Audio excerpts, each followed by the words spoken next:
Hello, everyone. Welcome back to Leadership Talks for Emerging Leaders. Leadership Talks is a podcast hosted by Leadership Card, a leadership coaching training organization. Leadership Card is the brainchild of four individuals, Lt Sandhu, Ashish Tata, Ram Ramakrishnan, and Devesh Mohan, who share a common vision and mission to support 1 million emerging leaders on their growth journey. Every week on Leadership Talks, we invite an emerging leader or a leader from the industry to share their thoughts, their ideas with our listeners. Today, it's an absolute privilege for us to have Lieutenant Sandhya Suri with us. Lieutenant Sandhya Suri, she's an Indian Navy veteran, TEDx speaker, featured speaker who has spoken on multiple platforms and to diverse audiences. She has over 28 years of diverse cross-cultural professional exposure. She says that the unusual is what excites her. Recently, she was awarded the Learning and Development Leader of the Year 2022. She was also awarded the Most Admired Inspiring Indian Award 2021 by the Indian Ex-Defense Service Employee Chamber of Commerce and Industry 2021. And she has multiple accolades under her belt. So first of all, I would like to welcome on this podcast, Lieutenant Sandhya Suri. Thank you for being here. Thank you so much. It's a privilege to be on your platform. I know you're doing a lot of good work in terms of leadership and, inspiring leadership among people. So happy to be here. And it's an absolute privilege, once again, I would say, to have you here. You are into leadership coaching, mentoring, you've been into team development. So there are a range of topics that our listeners will be here soaking into the knowledge that you have brought in from your cross-cultural experiences. So looking forward to the conversation. So let's get started. My first, in your bio in LinkedIn, you had said that that the unusual is what excites you. And from what I've read, I've really seen that there have been some interesting, unconventional life choices that you have made.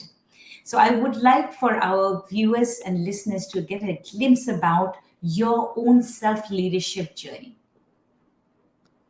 I have been very lucky to have amazing teachers when I was in school. That's the Mhm. first part. I had a dad who was very, very clear about don't let anyone tell you what you can or cannot do. So, this is something that I got as a statement from him when I was Mhm. around 7 years old. It transforms you in terms of how you look at life.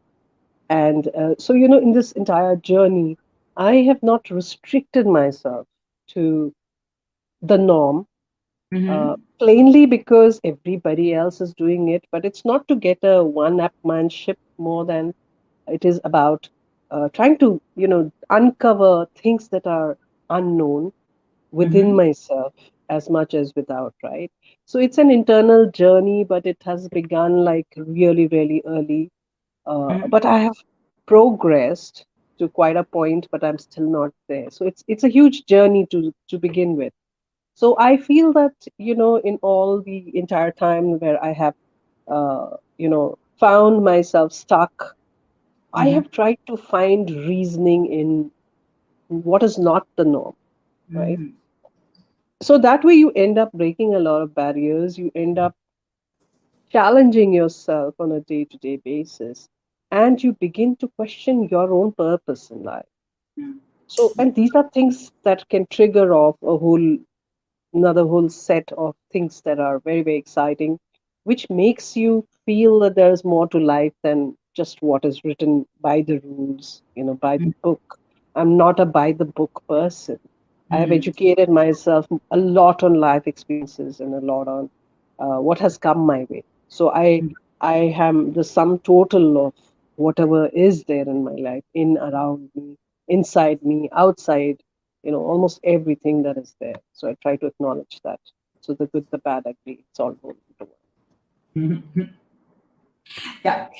So, Sandhya, I still want you to share with our listeners a little bit about the unconventional parts because you joined the Navy, from Hmm. where you went into HR in Nigeria. I mean, how many women actually do that? And then from there, Not going many. into coaching, mentoring, featured speaker, you've been everywhere, and they're not really dots which are connected, but you've connected them beautifully. Yeah. So why don't you share a little bit about that, those unconventional choices that you made? I understand about, not following the book, but I'm sure our viewers would want to know a little bit of the glimpses of how did this journey start and a little bit about the journey. All right. So number one, I think is I am born to unconventional parents in the terms of when you're talking about the 70s when people got married, they would marry within their own community, within their own caste, and within their own nationality for that matter. Right? Mm. I Yeah. have a father who's a Kashmiri Punjabi, and I have a Mhm. mother who was a Nepali, right? So I've got mixed blood, and that Right. can trigger off a lot of things. So for those of you who know how Punjabis are, we just go get it. That's what we do. And a similar thing you have in terms of Nepali, it's that whole Gurkhali attitude of just do it, I want So our listeners, this is one commonality you just found out. yeah, We yeah, are it is. Punjabis, and I was born in Nepal, and So Sandhya's like, mom is Nepali. I mean, it's an yeah, amazing thing how the universe actually yeah. uncovers little things about other people who are there in our networks. Yes, please continue. So, like you say, what you were saying is the dots are not may not be connected. I believe the dots are all connected. There Right. is always a connection. Whether we know it or not is a different thing. So, let me Yes. just recall a few things in my life where I've been at a crossroad and I took a call, I took a decision which just got me wherever I am. Hmm. So, at the age of 13, I started working. So, I've started working. When I'm talking about working, I'm talking about paid work. Right. So an ex-student from my school opened up a school in Nagaland, and I was studying in Kalimpong in the same school. So when I Hmm. came back home for the holidays, my Masi, that's my mom's sister, she Mm-hmm. asked me if I would like to work in those 3 months that I was there. And I said, why not? I said, doing what? She said, teaching. I said, I don't mind. That's how I landed up doing, I went and met Miss Dolly Bushore, and, she was so gracious enough to say, okay, come and teach. I was a tall kid. That helps because Right. a short young kid is not going to pass off as a teacher with anybody. But here we're talking about Nagaland where a lot of things are very different.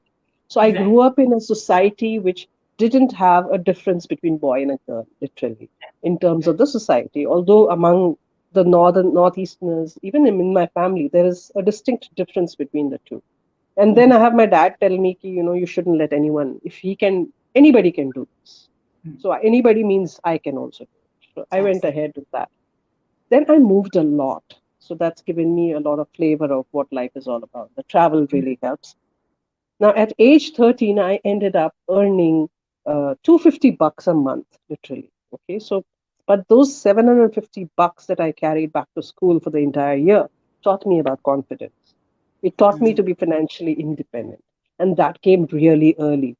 And the thing about financial independence is that you thrive in it. Your confidence is up.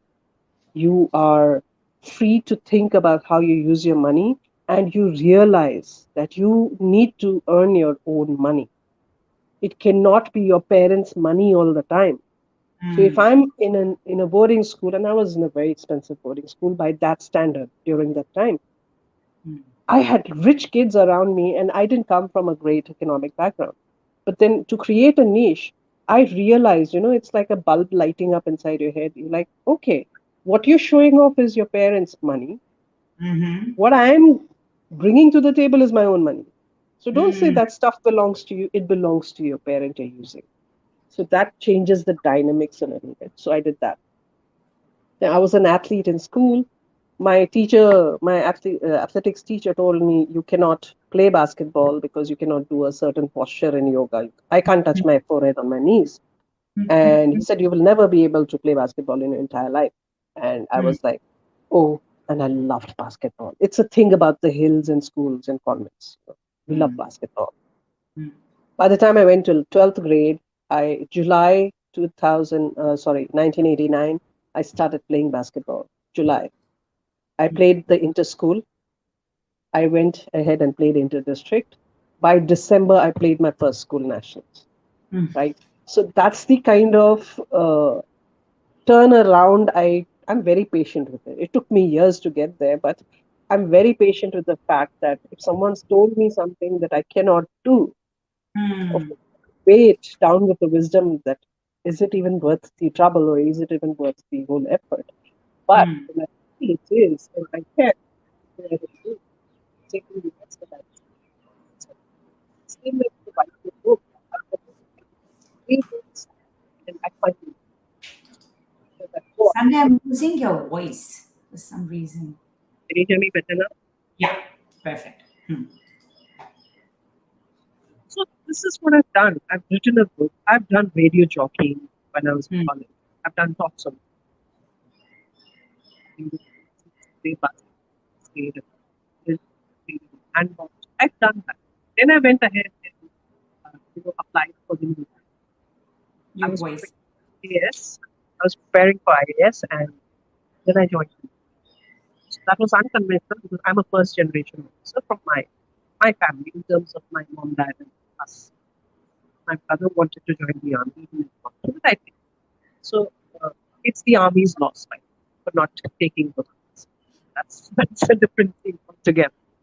But that's what I did. So again, I've worked in a domain which is completely male dominated, women which is coming Mhm. in. So I had to Yes. try hard. Same thing happened again when I went to Nigeria.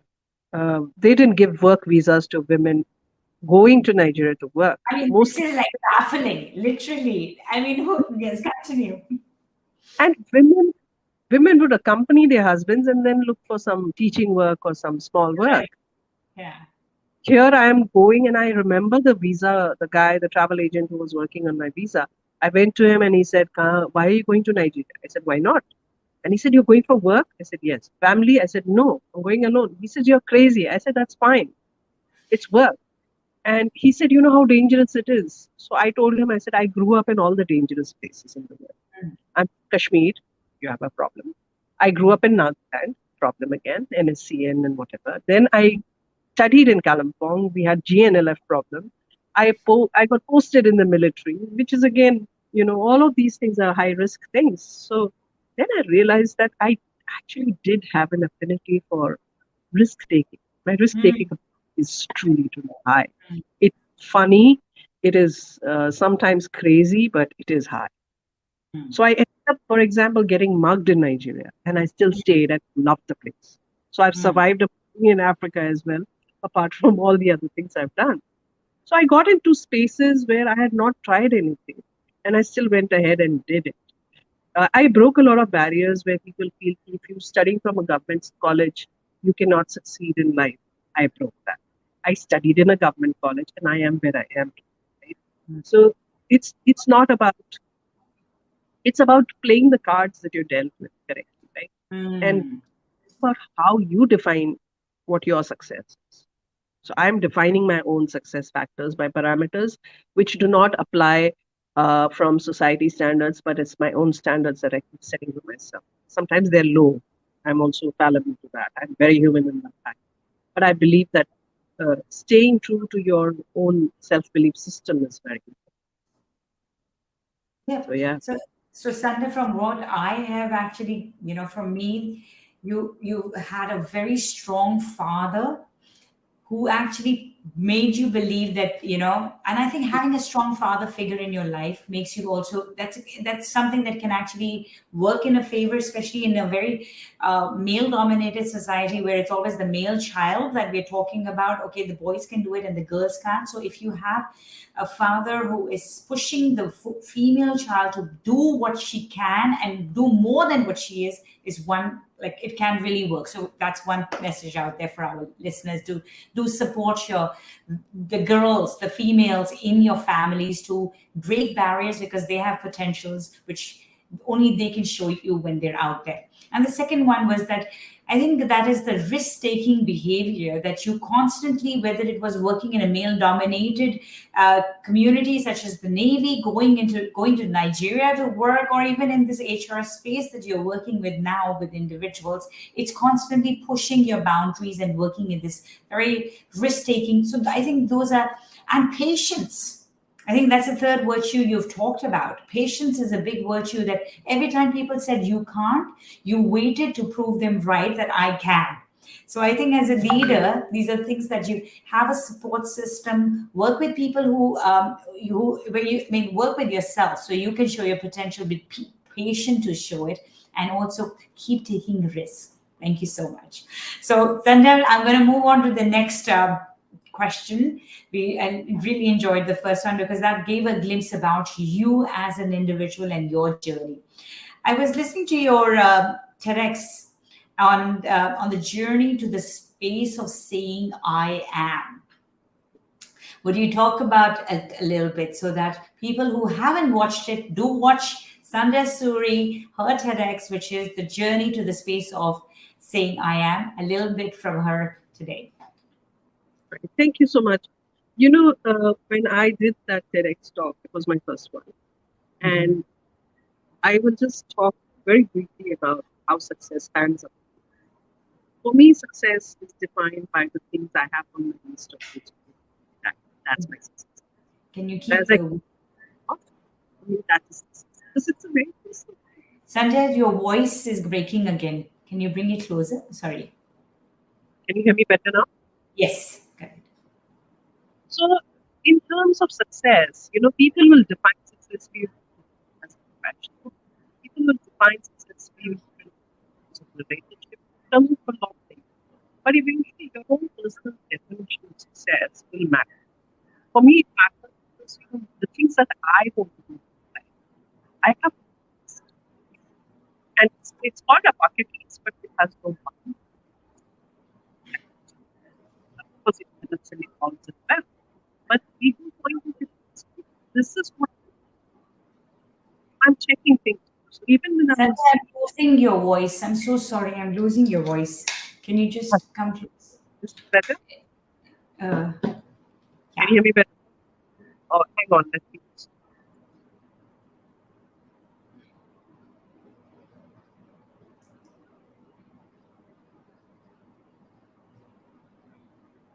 So while Sandhya's back,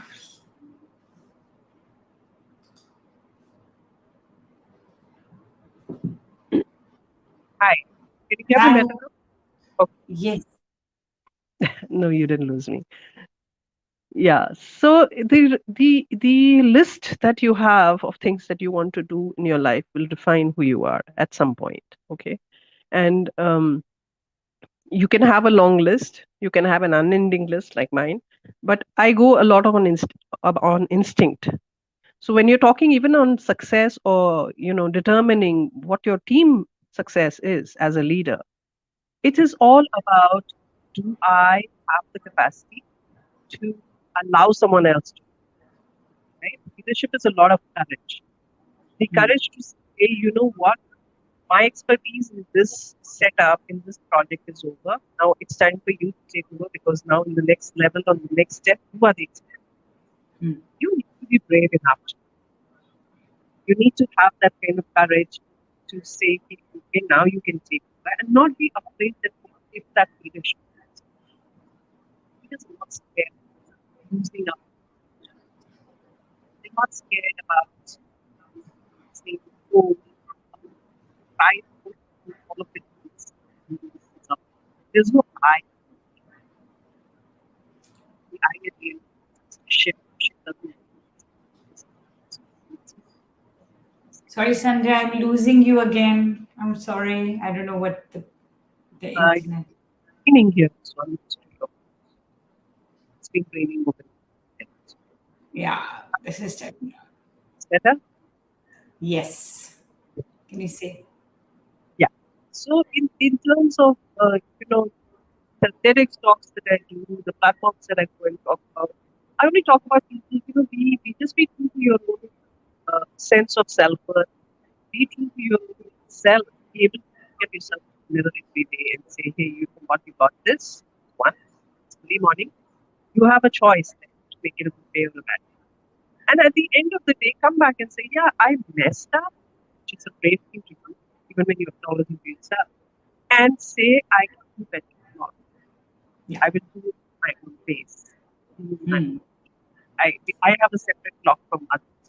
And it's the same for everyone. One is success, it's courage, loss, pain, joy, anything. Everybody's got Hmm. it. It's not the same for us. Sorry, Sandhya, I lost you again. The voice keeps dropping. Do you want to remove the mic? Would I that think work? so. I think the Better? voice. This is definitely better. Can you Yeah. get this better? Oh, this is Okay, cool. definitely better. Oh my God. Yeah. All right, so I'm off Yeah. the mic. All right. Yeah. Yeah. So Sandhya, you were saying that it's okay to make mistakes, Yeah, of but course it just is. How will you learn? absolutely. So, but you know, many people get stuck in those traps, those thinking traps, which don't allow them to step forward. They keep going into that those to into that spiral. I mean, what would be you talking about? You are a change enabler, and you want Yeah. people to change and take a step forward. But many people can't take that forward step. So, Mhm. as a coach, what would be one or two strategies that you can actually suggest to our listeners on how can they have the courage to step forward and let go and actually say it's okay? So I think, it's important to know what kind of a person you are, first of all. Uh, Everybody is not set out to be the same person. Okay. Mm. So for example, I'm creative by nature, and I Mm-hmm. use that optimally in the space where I can enable people to begin something. Mm-hmm. But the finishing is theirs, it's not mine, right? So Yeah. enablement is just the space right before coaching. It's a space where Mm-hmm. a person now wants to seek something, also Mm. wants to give, right? And to be able to make a great contribution, you have to find your right space. But before you even get to that space, you have to figure out your why. What is it what I'm seeking, and why am I seeking it? How strong is my why? Once your why becomes Yes. really powerful, you have a purpose. And the minute you have a purpose, then you go seeking the right person who can help you take you along on that journey, right? But whatever you do, please remember, enablement is more Mm. not about Mm. me being a mentor or me being a coach. It's more about you enabling your own perspectives to come through. And your perspectives can be very different from the perspectives of some other person. And it's okay to have different perspectives because that makes you who you are. For example, today, if I'm working in an Mm. environment where high, IQ is a requirement, but it's a low EQ requirement, I may or may not succeed depending on just sheer intelligence, okay, in my intelligence quotient. But if an environment requires a high EQ, that is your emotional quotient, Mm. you know how emotionally you are receptive to other people, sensing people around you. So that can change. So don't be afraid to take a step. But before you do anything, please remember when you want to learn something new, you have to empty your hands out. If your hands are full with a lot of data and stuff, until you empty your hands, there's nothing more that's going to be filled, right? So if I have a hand that's full empty, like full like this, and I've got a pen in my hand, and I want to put this here, it's going to slide off if I'm fixing it, right? Because there's stuff here. Mm. You need to Mm. empty that out completely and say, okay, I'm ready to receive. So Mhm. that learning comes when you're ready to accept that I can unlearn stuff. You cannot unhear stuff you heard. You cannot unknow stuff you've known, but you can definitely Yeah. unlearn. That's a skill I think everybody should, try and encourage in themselves. And Very as an powerful. innate, what I Very. do is I just give them that space and environment to do so. Mm. Very powerful. I mean, the change enabler, and it's absolutely. I mean, before you can start coaching, you have to be ready for it, and Yeah. you are the catalyst over there. That is Yeah. working with them to find their strong why. Very well said. That's the right Sandhya, word. Catalyst is the right word. Yeah. yeah, yeah.